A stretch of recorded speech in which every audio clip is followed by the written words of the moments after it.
Mike and Aaron, we're at the intersection of Norwalk Street and Cecil Avenue right now. We are in front of Delano High School. You are looking eastbound on Cecil. At the scene of the Laurel Tree apartment complex right now, you can see behind me a pretty active scene still going on. Aaron, you can see behind me that work truck full of scaffolding, upside down, completely destroyed. Debris is everywhere right now. Just east of Cottonwood Road on Panama. CHP officers, as you can see, still investigating. The scene is active and fluid. One woman is confirmed dead outside of a residence house right now. They are trying to get the bear down from that tree. You can see they're trying to call it right now. Thousands of people in Bakersfield, they'll be without transportation. Joining me now is Gary Jenkins. He's with Teamsters Local 517.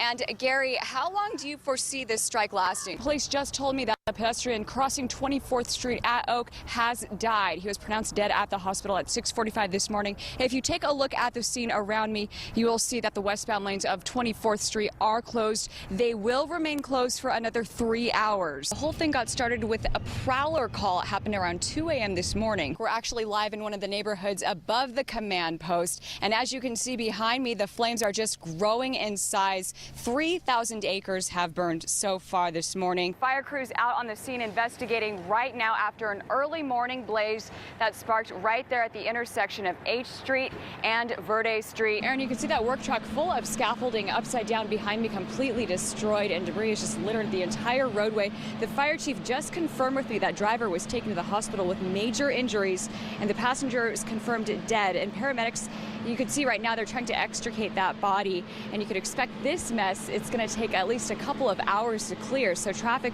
will be diverted going east on the 178 for another couple of hours or so. So we'll have the very latest as soon as it becomes available. In the meantime, back over to you guys. At the scene of the Laurel Tree apartment complex right now, you can see behind me a pretty active scene still going on. About a dozen firefighters remain on scene, clearing up the smoke and debris. And I did get the chance to speak with one resident living here earlier who believes the fire got started because a water heater blew up.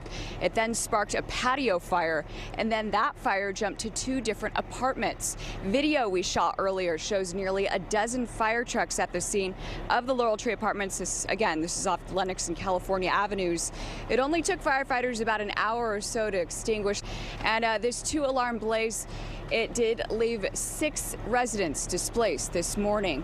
Again, arson investigators and firefighters, they're still on scene right now, and we will continue to bring you any updates as soon as they are made available. In the meantime, we'll go ahead and send it back over to you. Rosedale is actually closed all the way down to Jetway, if you could pan down and see it over there. Traffic is being diverted through Lowe's, and this road is shut down all the way up to Northwest Promenade. So be careful if this is your commute. You want to avoid this area.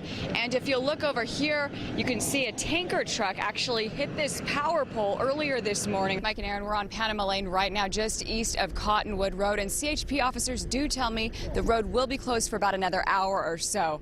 And if you take a look behind me, you can see debris just littered the entire roadway.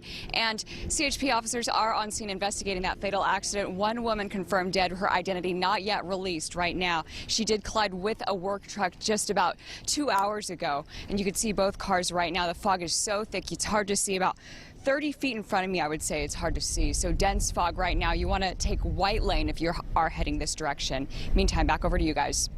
Mike and Aaron, that patrol car that had been shot at has just been towed away. And as we zoom the camera down further, you could see the intersection of Palm and Pacific still taped off.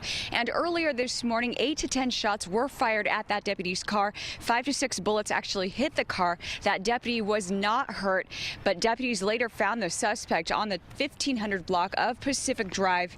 He was allegedly cutting his own throat with a knife in what appeared to be an attempted suicide. That suspect was taken to KMC. He is listed in critical condition. His identity has not yet been released. Back to you guys.